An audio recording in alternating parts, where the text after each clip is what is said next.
Do you know how easy it is to make an ice cream? Come and learn with me. First, crystallize the sugar, then add your favorite fruit or berry. Stir it constantly for 5 to 6 minutes until you make a sauce, then blend. Add double cream into a bowl and whisk until thick and fluffy. Add condensed milk followed by the berry sauce.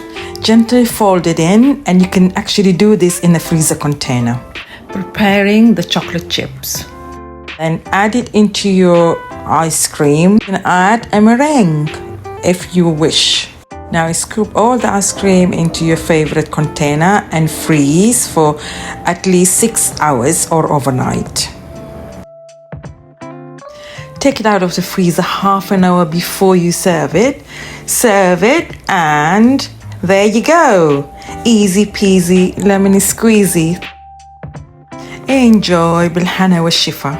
Thank you so much. See you in the next video. Bye.